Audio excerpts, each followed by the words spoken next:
This next lesson focuses on how to enhance a kick drum which is weak in the low end. Maybe I've sampled a kick from an old vinyl record or found a sample that I like, but it needs some help in the low end. This sample here from Live's core library called Kick DMX is a good example. It sounds nice, but the low end needs some help. I'll turn off the grid by pressing Ctrl 4, select the range around the sample and zoom in by pressing Z twice, and put the brackets around it with Ctrl L. First, I want to take a look at the frequency spectrum with Live's Spectrum plugin.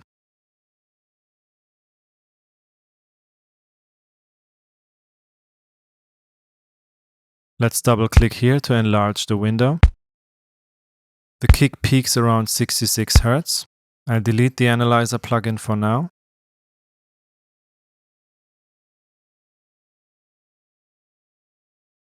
Let's add an EQ8 to beef up the low end.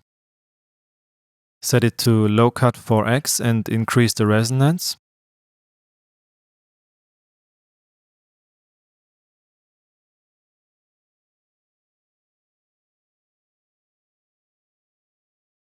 I'll sweep through the low end frequencies to find a good spot for the bottom resonance.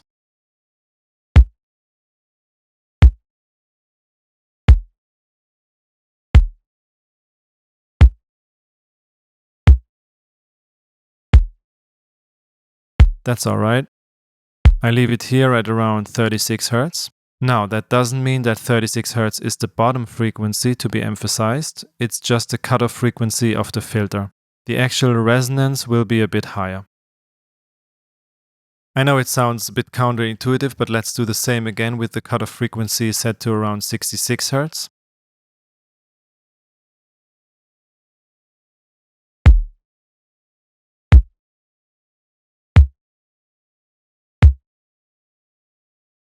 And don't forget the limiter.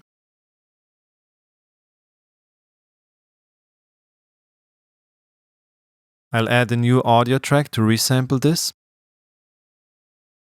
Set the input to resampling, record arm the track,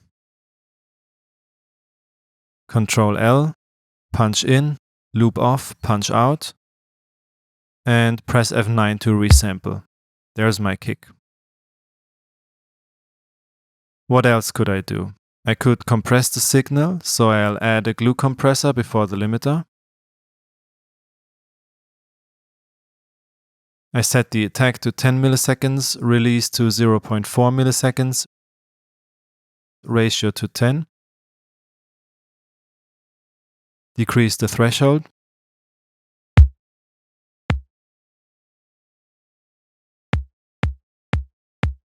And increase the gain.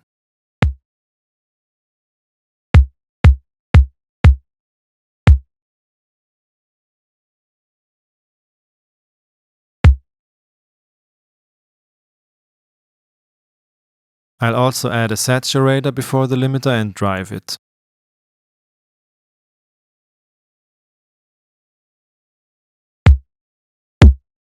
That's too much, so let's reduce the bass parameter.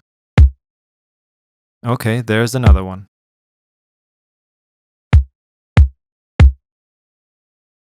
Now I'll reduce some of the high mid frequencies.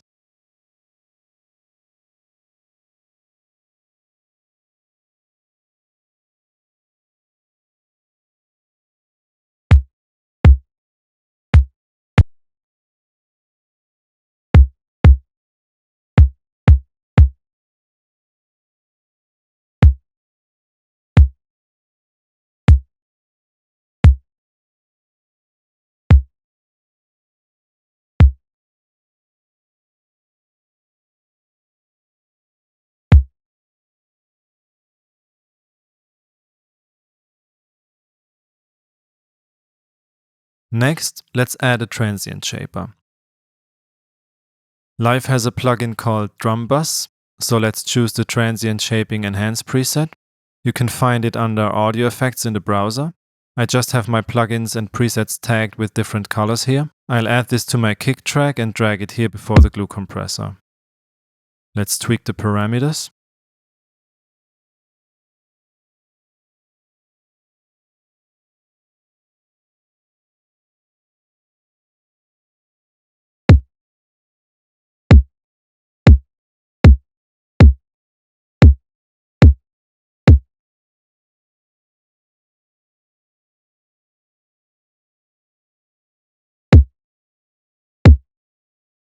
I think I'll add a utility to reduce the level which goes into the drum bus to give it more headroom to process the signal without clipping. I could also do this by reducing the output gain of the EQ, but I like to do it that way instead, as it gives me a better overview and more control when automating later.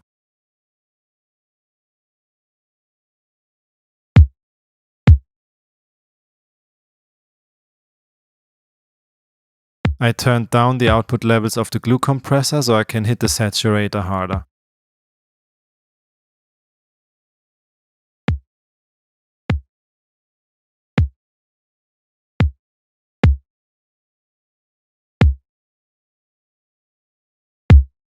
Let's resample that again.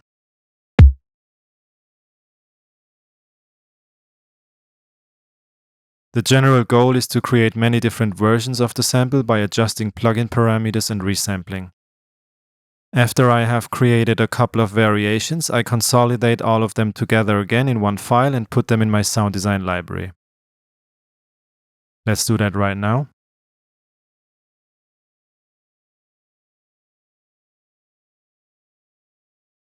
Move them closer to each other a bit. Select them, consolidate. Give them a proper name.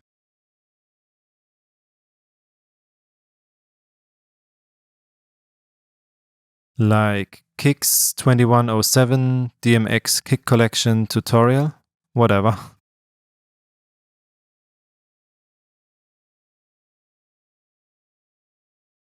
Press enter.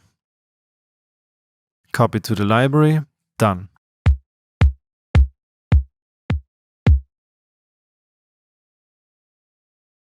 Let's play around with the parameters a bit more.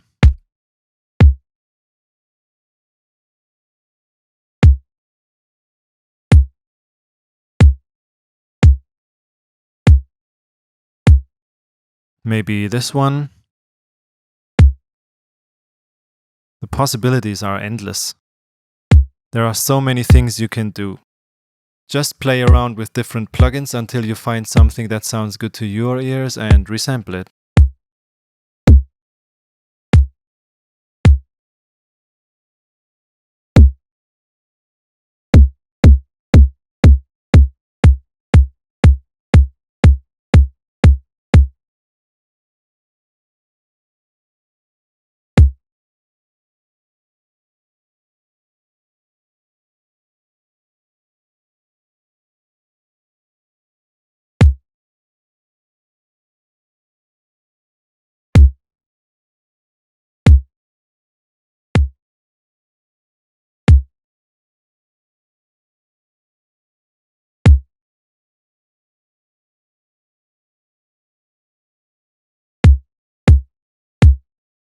These kicks here sound quite interesting, so I'll resample those as well.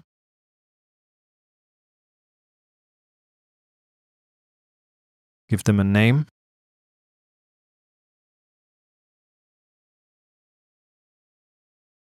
Kicks 2107 DMX Kick Collection version 2 or something like that. It makes sense to have an organizational structure and naming scheme in place to organize your samples into subfolders. Copy them to the library. There you go. Thanks for watching and see you in the next lesson.